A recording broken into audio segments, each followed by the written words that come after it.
Okay, let's talk about first the contribution of Nicholas Copernicus during the Renaissance.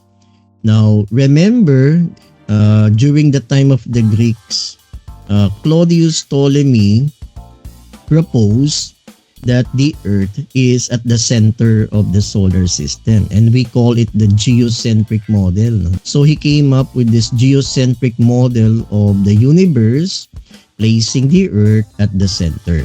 And Claudius Ptolemy solved the problem of the retrograde motion of Mars. So he included epicycles in his model, no, to explain the retrograde motion of Mars. That's why the geocentric model of Ptolemy became the standard model of the universe. With the inclusion of the epicycles, it became the standard model. The Catholic Church has accepted it, and no one contradicted Ptolemy until came Nicholas Copernicus. Now, anong ginawa ni Nicholas Copernicus? He proposed another idea. Copernicus formulated a model of the universe that placed the sun rather than the earth at the center of the universe. Sige, tuloy natin guys. So ito yung ginawa ni Copernicus. Copernicus proposed the so-called heliocentric model of the universe. Helio meaning sun. So he placed the sun at the center. And what's striking also about the Copernican model is that Copernicus also proposed an explanation for the retrograde motion of Mars. So, ang explanation ni Copernicus is this. Okay, everybody look at our animation. So, according to Copernicus, retrograde motion occurs when a faster moving planet catches up and passes a slower moving planet. Okay, so let's take this animation as our model. So the sun is at the center. Di ba yun ang sinabi ni Copernicus? The blue dot is the Earth and the red dot is Mars. Now we know for a fact that the Earth revolves around the sun much faster than Mars. The Earth takes about 365 days to revolve around the sun, di ba?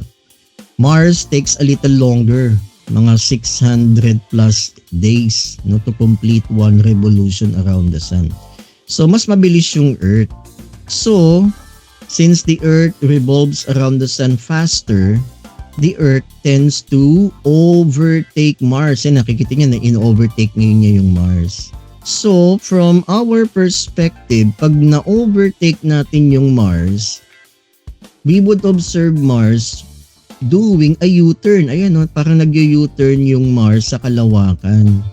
And that's what we observe as retrograde motion.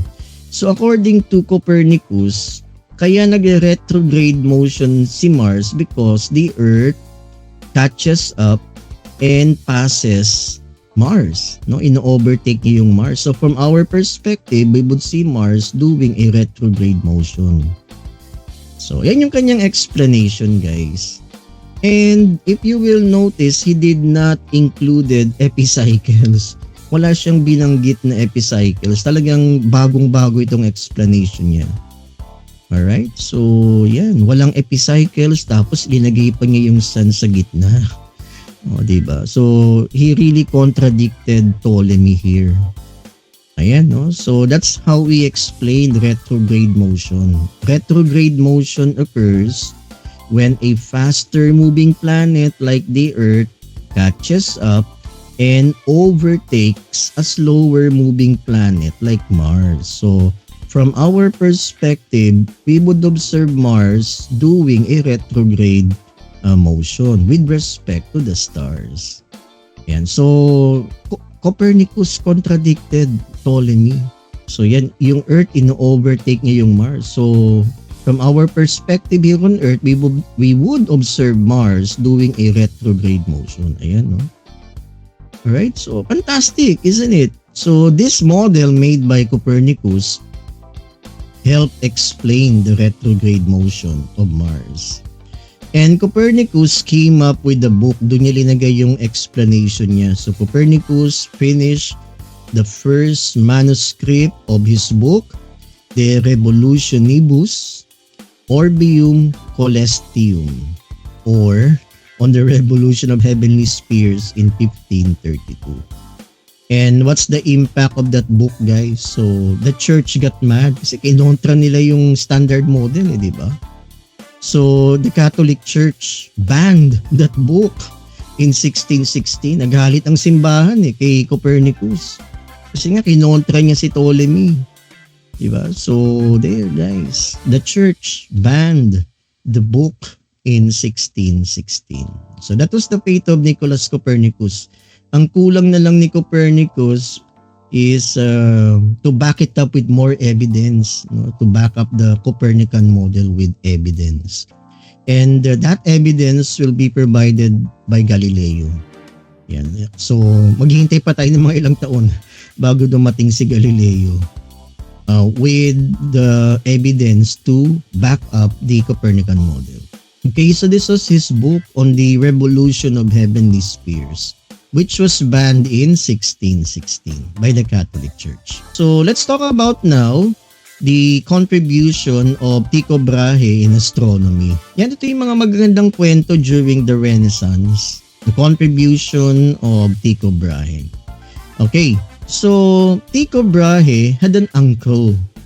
No, ang pangalan ng uncle niya ay si Georgian. And tong uncle niya, si Georgian, gave his life to save King Frederick II from drowning. Siguro nagsiswimming tong si King Frederick II at muntik na siyang malunod. No, buti na lang naligtas si King Frederick, pero at what expense? Namatay din yung uncle niya, no? Uncle Georgian, yung uncle ni Tycho, gave his life, no, to save King Frederick II. Alright, so nung namatay yung uncle niya, namana ni Tycho Brahe yung estate, yung kayamanan ni Georgian. So Tycho inherited Georgian's estate. Then since syempre utang ng loob yan ng hari, ng King Frederick II sa uncle niya and kay Tycho Brahe's family. So Tycho Brahe gained the king's favor and generous support. Yan, bilang utang ng loob, di ba? Kasi niligtas ng uncle ni Tycho ang buhay ni King Frederick II. So Tycho gained the king's favor and generous support. Alright, so ano ginawa ng hari ni King Frederick II? The king gave Tycho the island haven. Meron siyang binigay na isla. And ang ginawa ni Tycho, gumawa siya ng observatory dun sa island haven na yan.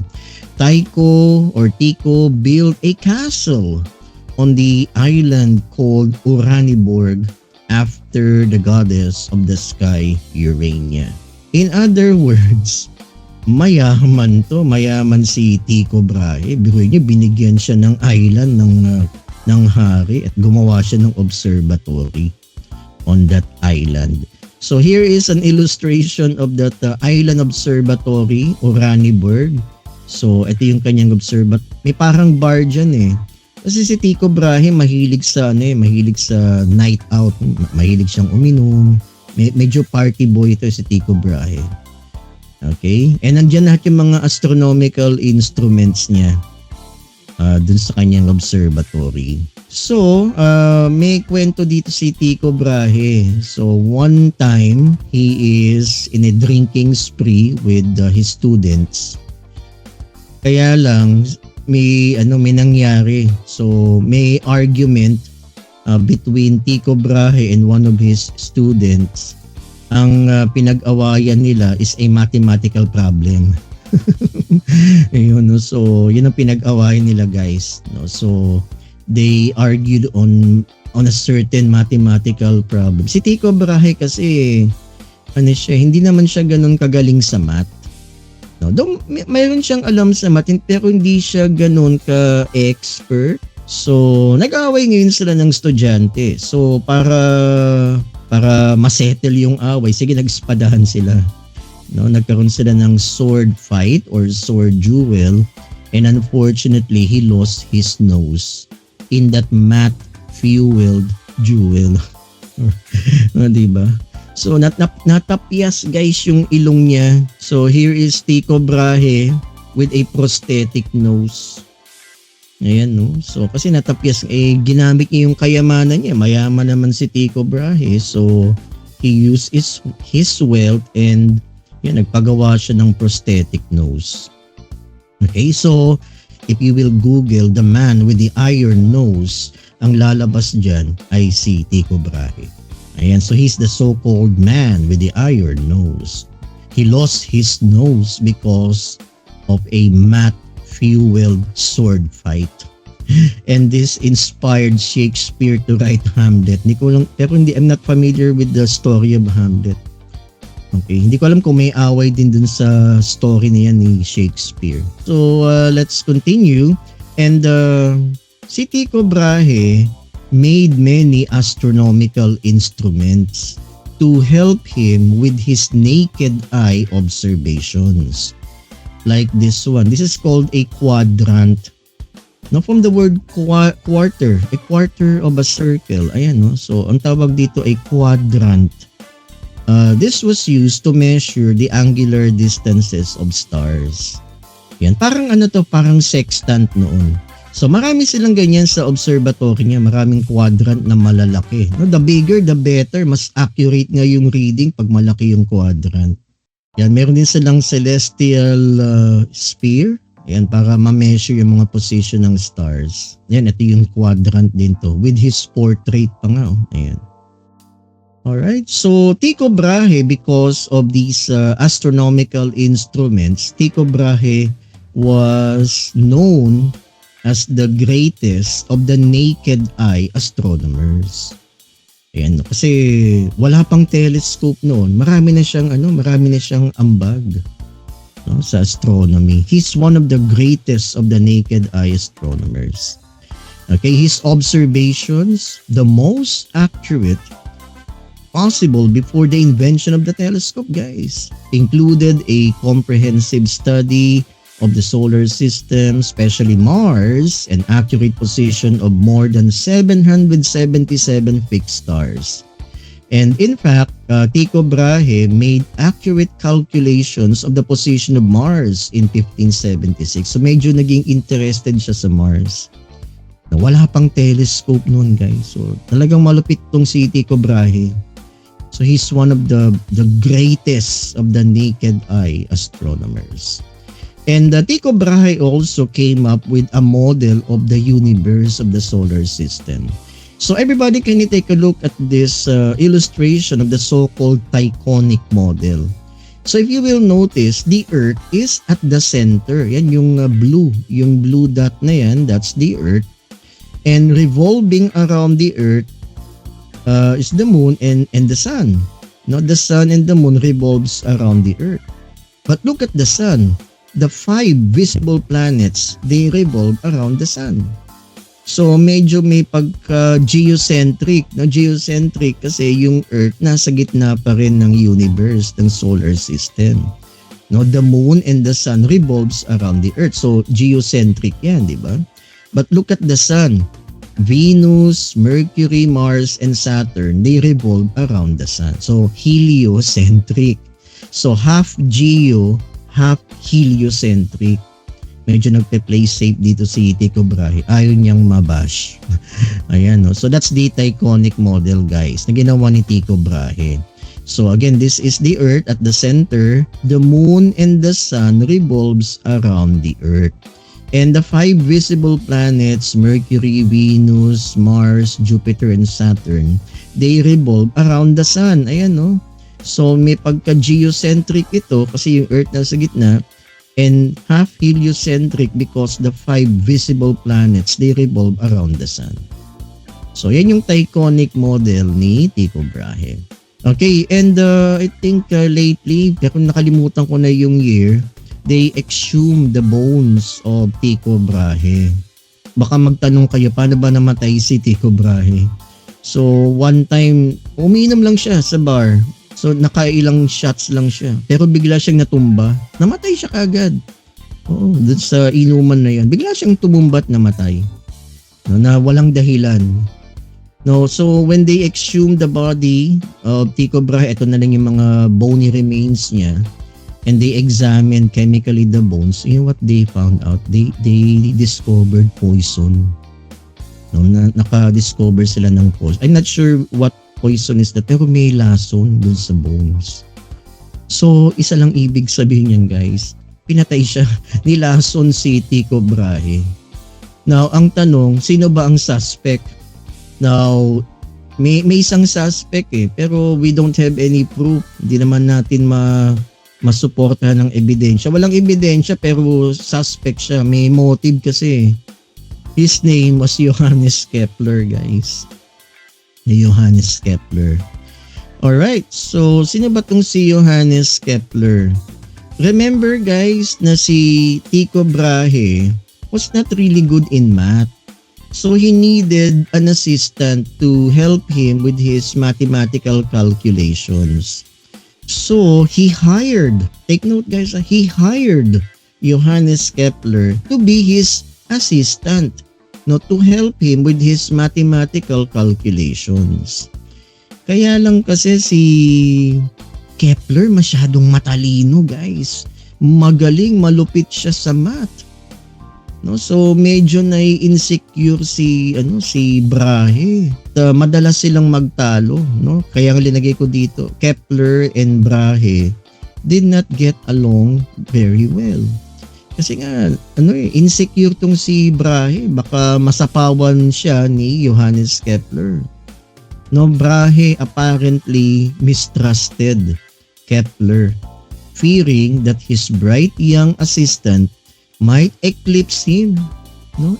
Baka masapawan daw si Brahe as the premier astronomer of his day kasi nga malupit tong si Kepler, magaling. Madalas silang magtalo. And he therefore let Kepler to see only part of his voluminous data. Meaning, hindi pinakita ni Brahe lahat yung kanyang data. Tinago niya. So, nainis si Kepler. Paano ko gagawin yung trabaho ko kung hindi mo naman pakikita lahat sa akin yung data mo? O, diba? So, doon sila nagtatalo, guys. Kaya nung namatay si Brahe, when Brahe died, no, medyo natuwa si Kepler.